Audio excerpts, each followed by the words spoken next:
Hey y'all, how's it going? We got another Inside Star Citizen came out of CIG today. It's about aliens. We've covered aliens a lot over the years, and I think it's like 3 or 4 years ago they started to talk about concepts. Everybody was like, but AI runs aliens, and AI in Star Citizen doesn't really run. So it took a while for them to get here. They're finally getting them into the game, and now we get to see what their I hope what their next plans are with it. They talked about how they were going to get a person leading a team that would like fully build this system out late last year. Maybe they've gotten that done. We're about to find out here, and hopefully some more alien news. There are lots of ways to bring life to the worlds of Star Citizen, whether that's the people that inhabit them, the structures they That is too fast. I was doing research. build, or the coffee cups and food wrapper decor scattered across their desk. But perhaps nothing quite as much as nature's inhabitants. Now, animals, creatures, fauna, whatever you call them, have been one of the long unfulfilled promises of the persistent universe since planets were first introduced in Alpha 3.0. We're our pets. And 0.23 patches later, they've made their much anticipated debut with the first of a new herd of offerings that will continue in subsequent releases. So let's go now to just some of the team members responsible for their creation and get just a small glimpse into what went into their creation. This is actually... Creatures are just going to offer a whole different dimension to the gameplay. If we go back to their older... I told you they covered this a while ago, years ago, 2020 actually. And you could see some of these concepts that they had. Clearly this kind of eventually turned into the Copion, I believe, the one we're about to see. But you'll also find a couple of other... you'll find this guy here. It's like a big bird. I'm pretty sure this is not the bird we got, because that's clearly really big. And then the whale, which hopefully they talk about today, but I don't see them talking about it. They teased it last year, so I think we'll get it soon, but maybe. Who knows? They bring a sense of life to a world. Gives an environment a sense of that it's a lived-in space.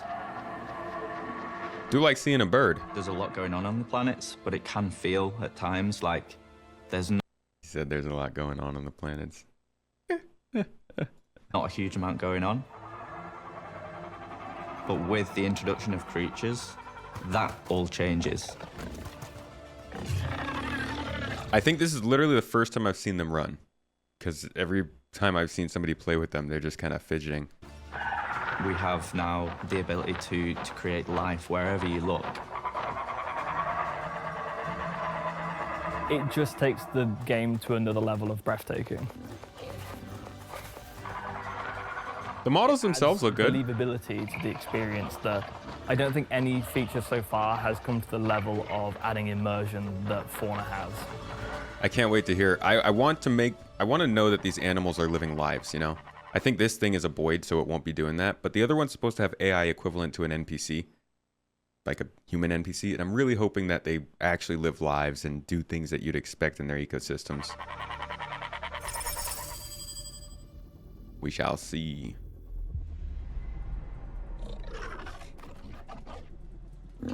Oh.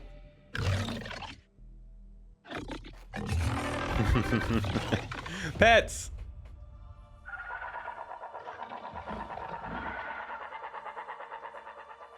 In Alpha 3.23, we're adding two new creatures. One is the Marek, and one is the Copion. When you're kind of exploring these planets, we are introducing a whole range of different creatures going forward into the future. Oh, that's definitely got a different skin, right? This is a different... That's different than this was. These were... Where the heck are all the other ones? Let me see.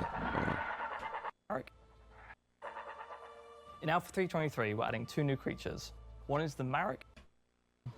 Yeah, okay, there we go. So these are different skins. When you're kind of Different exploring biomes. these planets, we are introducing a whole range of different creatures going forward into the future.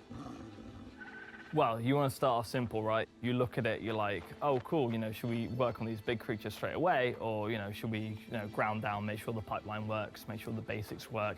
What's more simple than, go all a out. dog, cat, and a bird? And Star Citizen model. The birds basically prove out these features that they can be done and they are doable. Let's start with the Marrock bird. So this is a fairly simple creature, and you'll see them flying around in flux. And it's really nice when you're just in your ship looking out the window and you see a bunch of birds and life on the surfaces where you wouldn't before. Yeah. I think the Marrock as a bird will add a sense of scale to the world. Like it helps a lot to see a flock of birds and add scale to anything that's bigger in the distance. I think this is going to help a lot to that part. But am I going to see that bird attack? Planetary surface. I want to see that bird attack and carry off a goat. Or else is it really a bird?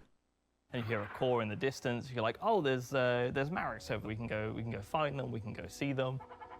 With the creature designs, we don't want to make anything that you look at and you go, oh, that's a pigeon, because we're a sci-fi game. We want to make it a bit cooler and a bit weird, and we don't want to spoil too much about where they are, who they are, what they're doing, and things like that when it comes to creatures, because we basically want the players to find them, and we don't want to say, hey, they're on these specific Wait locations. a second.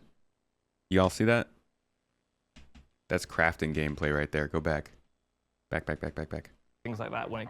This right here, that little thing, I'm pretty sure when you kill one of these things, you harvest this, and it has a description that I probably cannot find too quickly for you. Let's see if I can pull it up real quick. It's got a description that really denotes the idea that we are about to see crafting come in with these fauna. Oh boy. Yeah, I don't know if I'm going to be able to find them.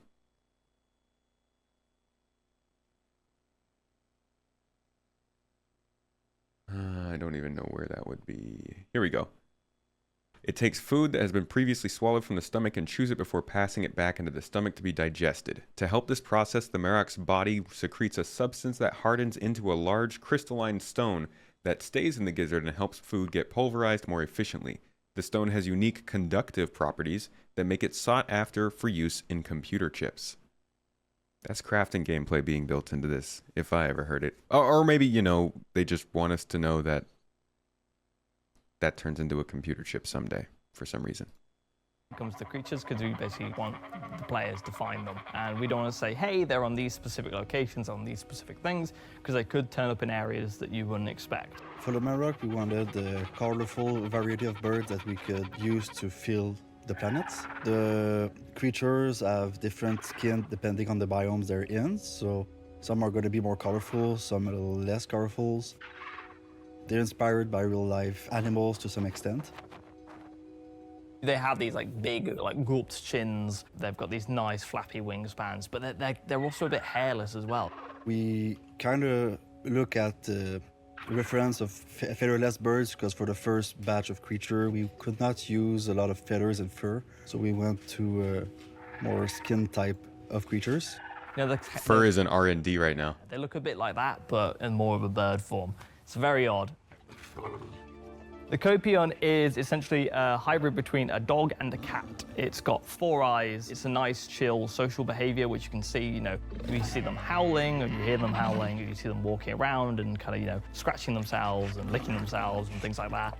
The Copion has a variety of colors. There's one that is more savanna-like. There's one that's more forest-like, so it can blend into the environment a bit better. There's an Arctic one that has kind of the pattern of a snow leopard. And then once you're in combat, they're faster than the player sprinting, and they're usually in packs of 10 to 14.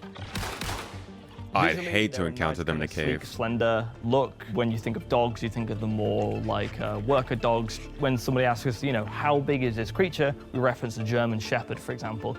The Copion was designed to have a hostile look, so it has horns, it has big scales on the back. Overall, we wanted something that you look at and you go, oh yeah, we know that's a predator. And obviously, you can tell things are predators by the way their eyes are shaped and how they move, how their bone structure is, how they're set up visually. You can look at that and your brain from evolution basically goes, oh, that is a predator and it's gonna hurt me. So the Marek bird is what we call a boid. A boid on a general level, you have to imagine it's like a lot more stupid version of an actor, right? It's way less resource intensive, its behaviors are far more simple, and it's a lot easier to basically put in without performance costs. Boids is a system I had a roommate like that. that was developed a while back, but has been used to great effect in lots of films and games. It's based on 3 simple rules that allow some very complex behaviors of what you might call flocking. The 3 rules are that they maintain separation, so they don't get too close to each other. They remain aligned with each other, so they'll follow other members of the pack that go in the same direction. And cohesion are the 3 rules in boids that allow this flocking behavior to be generated. So they're a group of birds that essentially stay together in a single area, and they fly up, they fly down. The potential glitches in that system sound very entertaining. Expect from a bird, especially if you're hunting them as well, because we don't want individual birds flying all around the planet and things like that, because we want to kind of keep them nicely clustered together in an area where you go, okay, cool, this is where the birds are. So the Copian is not a boid, it's a fully fledged NPC character. When you look at the Copian, that's what we call an actor, right? And that essentially has the more costly associations, like being able to use like nav meshes, being able to use behavior trees, and because Copians have to make decisions, but Mareks don't. So Copian is an NPC creature. Yes. It's kind of confirmation that they will, he said behavior tree, so they will have some form of moving throughout. Maybe not a full life, but definitely things that they're doing in their off time.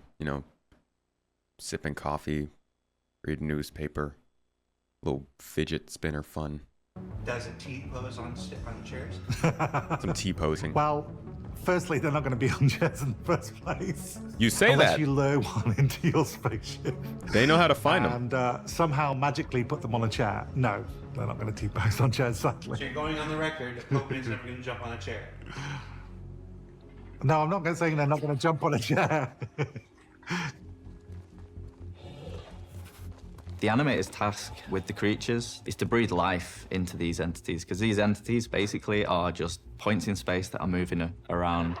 The Marek, when it's kind of flying across the sky, as far as the game's concerned, it's just a point in space, just moving across the sky. But the animators actually create that illusion of life. The first step in the process is we have a look at the design doc. We basically get an idea and the feel for what the designers are after for the creature. We then try and kind of link that to, because these are alien creatures, we kind of link that back to what is it like that already exists on Earth. And for the Marek, it was things like a pelican, that kind of creature. So we then gathered the reference of pelicans doing all the things that we want the Marek to do. With that, we will then try and kind of breathe that life, that essence of that creature into the Marek.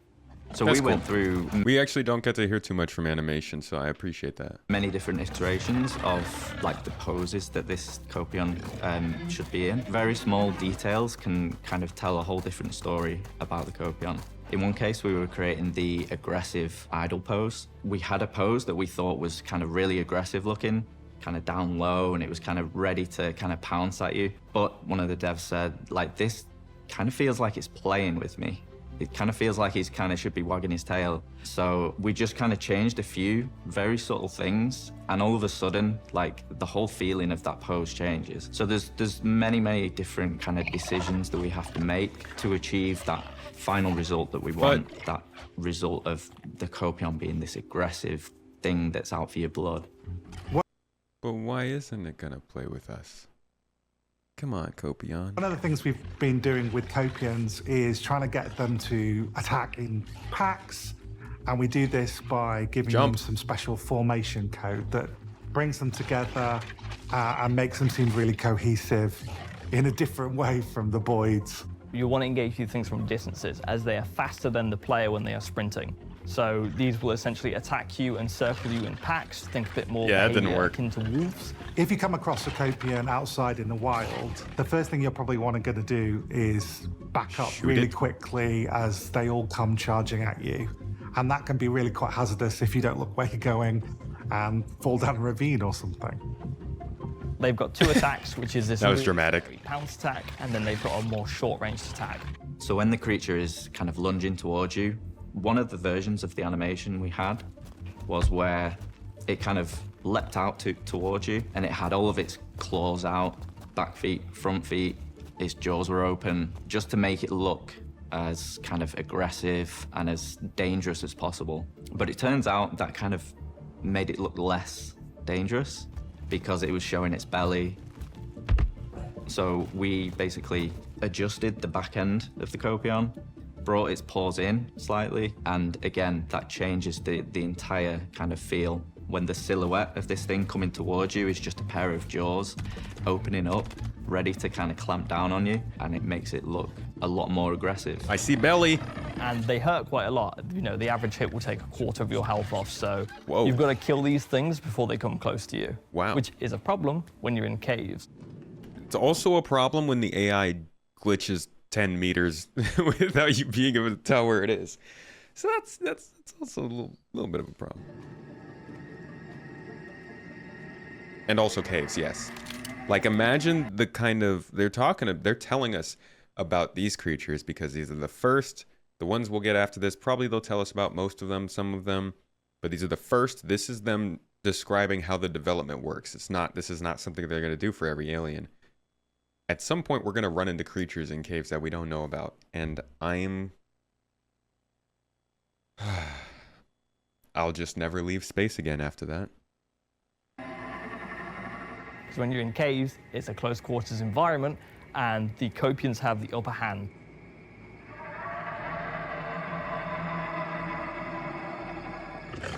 So you'll come across a copion in a cave, and they'll probably be doing some really cool little idle animation, like scratching themselves or shaking themselves with fleas. And if you surprise them for the first time and they're on their own, they'll probably get a bit scared and run away and join the other copions. If you follow them, then that's when you'll probably get into trouble, because a pack of 3 or 4 or more copions attacking at the same time could be really quite deadly. It looks intense when you don't have your flashlight on. So with the Marok, it was a very iterative process, and there was a lot of back and forth. It started off with experimenting with morphing, where you can take one source and morph it with another one. And we did a lot of experimentation with using different types of birds, like eagles and hawks and owls, and morphing it with non-animal source, like more like textural, squeaky, squawky stuff. So we started off quite grounded and taking sounds that sounded quite a lot like ravens and crows, but we're going more towards a little bit more like dinosaur-esque and a bit more screechy and more alien. So yes, trying to find that balance.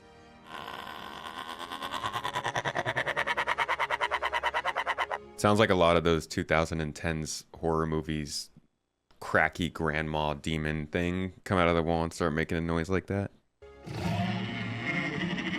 The Copion, we wanted to make sure that it has a presence in the world. You don't just hear it when it's attacking you. You can hear it snuffling around and grunting when you're sneaking up on it. They're howling, they're communicating with each other. We just wanted it to add life and presence to the world. So the Copion is a very mean-looking predator, and we wanted it to sound just as mean as it looks. So we started off with a mix of sources from lions and tigers and all sorts of predatory mammals, and mixing it in with dogs and things like seals, sea lions, and trying to bring in an alien element as well with some non-literal sounds. I've got a recording of a wet balloon squeaking that I mix in at certain points just to give it a little bit of alien flavor. So one of our sound designers, Chris, has this beautiful... Love some sound design. Really want to hear about Claudius. Where is Claudius? Good friend. Spaniel that he recorded loads of sounds of at his house, and we used a little bit of that sprinkled in just to give it that dog characteristic. Are you saying that you find sea lions and wet balloons terrifying? It can be if you arrange them in the right shape, in the right order. Yeah, yeah, that's all it takes. So the sounds of fear are sea lions, wet balloons, and cocker spaniels.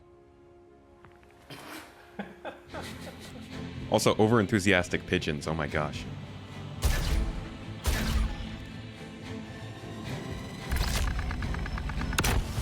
Oh, jeez! Some of you don't just want to pet the bird. Yeah.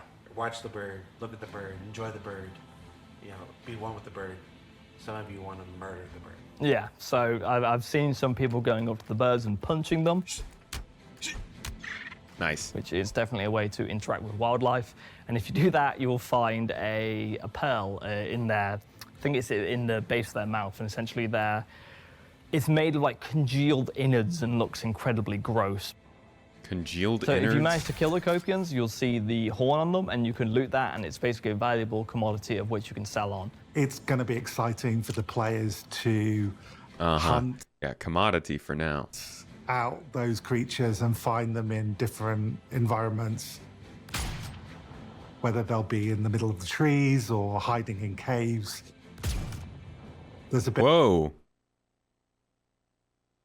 Is this our first look at their, what did they call it? Enhanced visibility, aka night vision?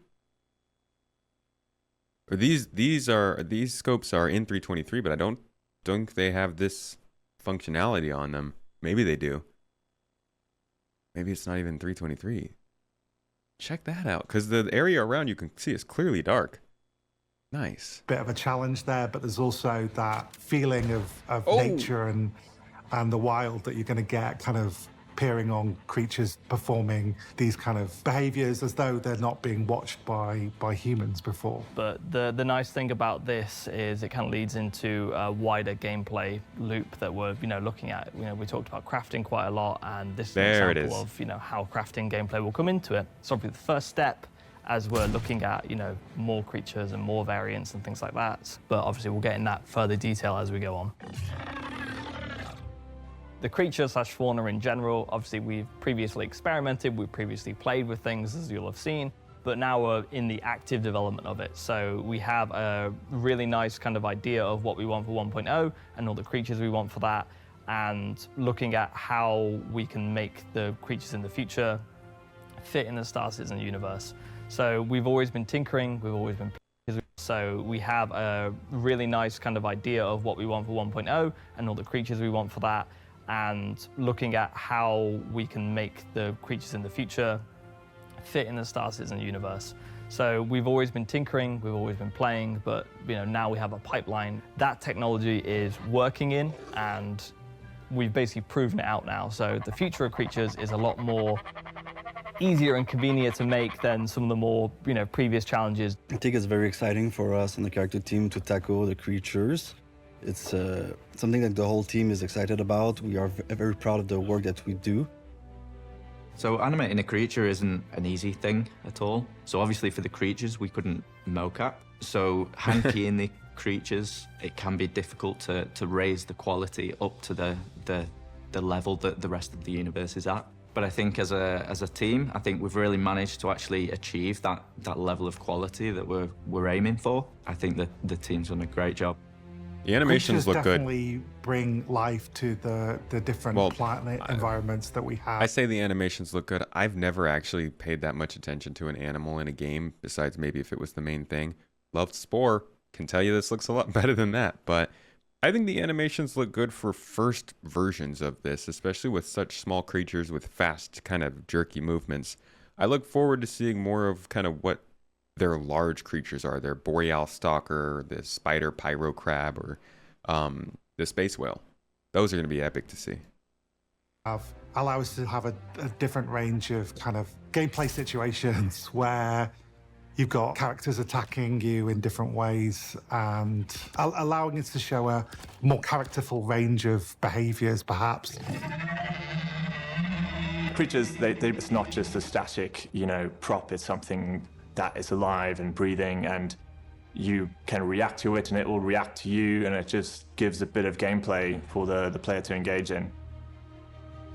And as we go on, the previous creatures that you've seen, for example, the space whale and the space cow, those things are in active development right now. And you can imagine with creatures that are this large, the question is, how do we loot them? How do we do those things? And that will be a very fun addition. So the space cow is a predator then? question is, you know, how do we loot them? How do we do those things? And that will be a very fun addition, and the things we're cooking up are very exciting. Bet you we get one of those at least for 4.0. It feels like they're trying to hit 4.0 almost. Never mind. I'm getting into speculation. They haven't even said 4.0. So you'll see creatures in 323, and it's going to be an amazing experience, adding true believability to the world. Happy hunting, good luck getting those horns, and try not to touch the pearls, they're a bit gross. So what did we learn this week? Well, we learned that it takes a confluence of disciplines like art, Nice design, gradient behind you, Jared. AI, and more to bring these creatures to life. That you don't actually have to hunt these fine fauna, but if you do, there are rewards to be had. And that Copians prefer the tundras and savannas they're used to, and may not behave well if you forcibly relocate them. Not that that has ever stopped any one of you. For Inside Star Citizen, I'm Jared Huckabee. Thanks for letting us share the process of game development with you, and we'll see you all here next week. Okay, so what I was going to say about 4.0, because I do think we might see one of these guys in 4.0. Whale. It feels like 4.0 is almost, to me, the way they're talking about it, looking like a kind of a vertical, not a vertical slice of Star Citizen, but it looks like they're trying to get updates across the board on things for 4.0. Multi-crew gameplay, combat, locations, reputation, fauna, missions. They talk about a lot of like stuff that's been updated slowly throughout the years. It all seems like it's kind of going to get some form of interaction in 4.0, but that's just early speculation.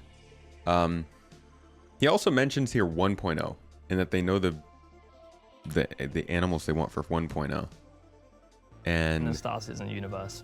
So we've always been tinkering, we've always been playing, and looking at how of what we want for 1.0 and they've been saying this a lot, and I think they have been saying that they're working on their progress tracker right now to put out a roadmap that actually says what they need to release this game, which is going to be met with a lot of skepticism, I think, and differing reactions.